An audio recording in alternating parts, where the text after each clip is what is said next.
আমার স্নেহে 2024 সালের উচ্চ মাধ্যমিক পরীক্ষার্থী তথা প্রিয় ভাই বোনদের জানাই সুরজিৎ মান্না ক্রিশ্চান চ্যানেলের পক্ষ থেকে সুস্বাগতম। আশা করি তোমরা সকল বর্তমান পরিস্থিতি ভালো এবং সুস্থ আছো। আমি তোমাদের জন্য এই ভিডিওতে এইচএসআইবিটি টেস্ট পেপার 2024-এর পেজ নাম্বার এসি 278-এ ইতিহাসে যে প্রশ্নপত্রের সেটটি রয়েছে সেই সেটের এসিকিউ প্রশ্নের উত্তরগুলো নিয়ে আলোচনা করছি।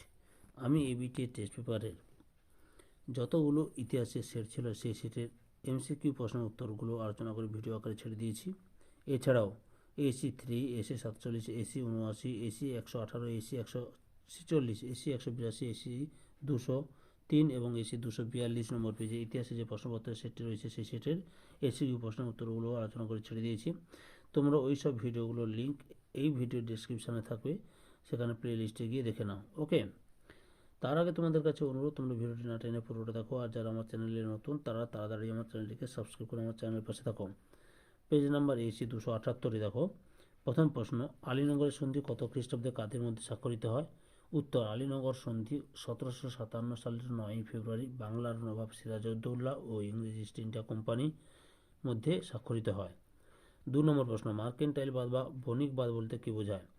উত্তর, ইউরোপের একটি অর্থনৈতিক নীতি হল মার্কেন্টাইলবাদ, অর্থাৎ রাষ্ট্রকে অর্থনৈতিক ও বাণিজ্যিক দিক থেকে সমৃদ্ধ করার জন্য যে নীতিগুলি গৃহীত হয় তা বণিকবাদ ও মার্কেন্টাইলবাদ নামে পরিচিত। অর্থাৎ সোশ্যাল ডারউইনবাদের প্রবক্তাকে? উত্তর, হারবার্ট স্পেন্সার। 3 নম্বর প্রশ্ন, ক্যাপ্টেন কুক কোন কোন দেশ আবিষ্কার করেন? উত্তর, হাওয়াই দ্বীপপুঞ্জ, অস্ট্রেলিয়া ও নিউজিল্যান্ড আবিষ্কার করেন। অথবা ফরাসি ইস্ট ইন্ডিয়া কোম্পানি কবে গঠিত হয়? উত্তর, 1664 খ্রিস্টাব্দে। 4 নম্বর প্রশ্ন, বেসিনের চুক্তি কবে কাদের মধ্যে স্বাক্ষরিত হয়? উত্তর, পেশোয়া দ্বিতীয় বাজিরাও এবং ইংরেজদের মধ্যে 1802 খ্রিস্টাব্দে। তারপরে 5 প্রশ্ন, অন্ধকূপ হত্যা কি? উত্তর, কোম্পানির কর্তা ব্যক্তি হলওয়েল প্রচার করেছিলেন যে কলকাতা দখল করে সিরাজ 146 জন নরনারীকে একটি ছোট ঘরে বন্দী করে রেখেছিলেন।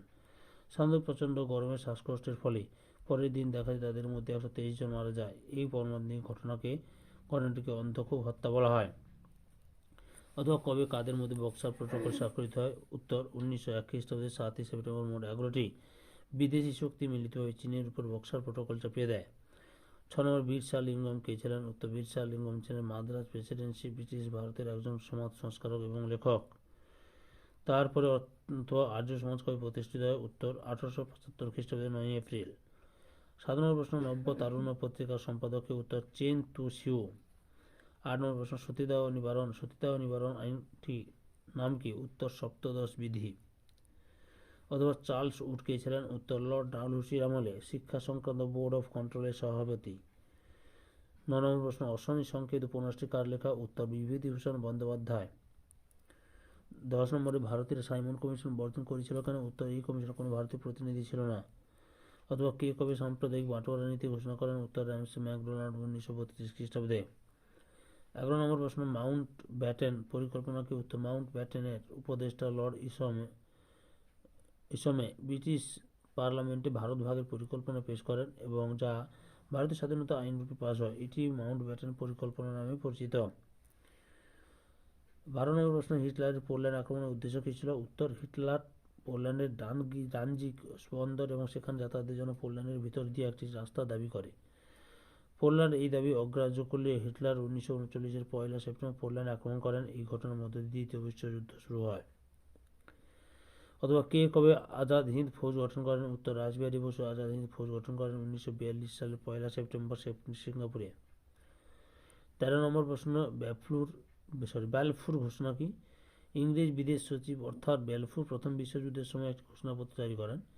এতে বলা হয়, প্যালেস্তাইনে ইহুদিদের জন্য জাতীয় বাসভূমি গড়ে তোলার সচেষ্টা হবে ব্রিটিশ সরকার। তারপরে রয়েছে 14 নম্বর প্রশ্ন, সাদ্দাম হোসেন কে ছিলেন? উত্তর, সাদ্দাম হোসেন ইরাকের প্রেসিডেন্ট ছিলেন 1979 থেকে 2003 সাল পর্যন্ত। 15 নম্বর প্রশ্ন, ইন্দোচীন কবে কার কাছ থেকে স্বাধীনতা লাভ করে? উত্তর, ইন্দোচীন 1954 সালে ফরাসিদের কাছ থেকে স্বাধীনতা লাভ করে। 16 নম্বর প্রশ্ন, ভারতের মহাকাশ কর্মসূচির জনক কাকে বলা হয়? উত্তর, ডক্টর বিক্রম সারাভাইকে ভারতের মহাকাশ কর্মসূচির জনক বলা হয়। 2024 সালে উচ্চ মাধ্যমিক পরীক্ষার্থী তোমরা ইতিহাসের AC 278 নম্বর পেজের যে প্রশ্নপত্র সেটি ছিল সেটির এসিকিউ প্রশ্ন উত্তরগুলো জানতে পারলে। তোমাদের কাছে এই ভিডিওটি ভালো লাগলে বা এই ভিডিওতে তোমরা উপকৃত হলে আমার চ্যানেলটিকে সাবস্ক্রাইব করে আমার চ্যানেলের পাশে থাকো। সঙ্গে ডান দিকের বেল আইকন অল অপশানে গিয়ে প্রেস করে যাতে পরবর্তী ভিডিও নোটিফিকেশন পাও একটা লাইক দাও, কমেন্ট করো এবং ভিডিওটি তোমাদের একই কাছে বন্ধু বান্ধবীদের মধ্যে শেয়ার করে প্রশ্নের উত্তরগুলো জানতে সাহায্য করো। যারা অলরেডি আমার চ্যানেলটিকে সাবস্ক্রাইব করেছো এবং এই ভিডিওটি দেখলে তাদের সবাইকে অসংখ্য ধন্যবাদ।